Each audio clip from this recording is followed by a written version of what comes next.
प्यारे बच्चों, कक्षा 9 पाठ 1 कबीरदास जी का जीवन परिचय में आपको समझाने जा रहा हूँ। प्यारे बच्चों, मुझे आशा है कि आपकी समझ में आएगा। ध्यान से सुनिएगा कि भक्ति काल की निर्गुण काव्य धारा की ज्ञान मार्गी शाखा के प्रमुख कवि कबीरदास का जन्म सन 1398 ईस्वी में माना जाता है। ऐसा माना जाता है कि काशी में किसी विधवा ब्राह्मणी ने गुरु रामानंद जी के आशीर्वाद से इन्हें जन्म दिया तथा लोक लाज लज्जावश वह इन्हें लहर तारा नामक तालाब पर छोड़ गई।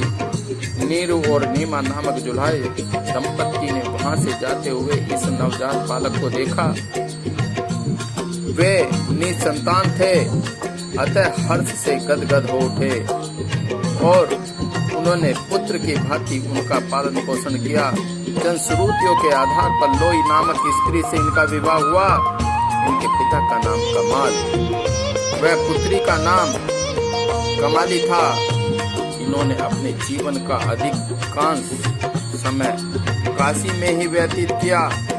उस समय ऐसी मान्यता थी कि काशी में मरने से स्वर्ग प्राप्त होता है तथा मकर में मरने से नरक प्राप्त होता है। लोगों के मन की इस भ्रांति को दूर करने के लिए इन्होंने जब अपना अंतिम निकट जाना तब ये मगर चले गए। सन 1518 ईस्वी में माघ महीने में शुक्ल पक्ष की एकादशी को इनका देहांत हो गया। प्यारे बच्चों, इनकी मृत्यु के उपरांत हिंदू व मुस्लिम दोनों ही संप्रदाय अपनी अपनी रीतियों से इनका अंतिम संस्कार करना चाहते थे। जनश्रुति के आधार पर माना जाता है कि जब शव पर ये चादर हटाई गई इनके, तब प्यारे बच्चों, वहां शव के स्थान पर पुष्प राशि मिली। दोनों संप्रदाय के लोगों ने उस पुष्प राशि को आधा आधा बांट लिया तथा अपनी अपनी परंपरा से उनका अंतिम संस्कार किया। प्यारे बच्चों, कबीर के गुरु स्वामी रामानंद थे, परंतु जनश्रुतियों के अनुसार ये सूफी संत शेख तकी के शिष्य माने जाते हैं। ये पढ़े लिखे नहीं थे। गुरु रामानंद जी की कृपा से इन्हें काव्य प्रतिष्ठा प्राप्त हुई।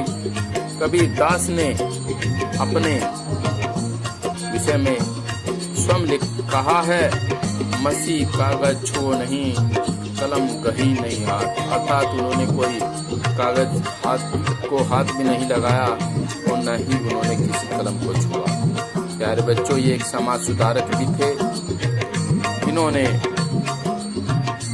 कहा कि कांकर पाथर जोड़ी के मस्जिद लही चिनाए, ता चढ़ी मुल्ला बाग दे, क्या बहरा हुआ खुदाए।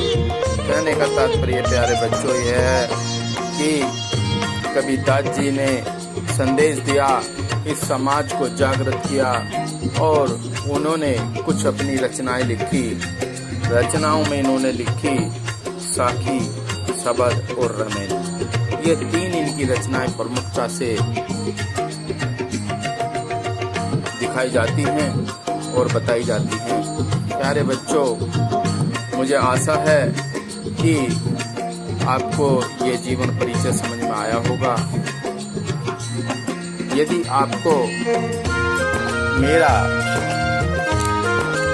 पढ़ाया हुआ समझ में आता है तो आप प्लीज चैनल को सब्सक्राइब कीजिए और लाइक कीजिए तथा आइकन बेल को बजाइए।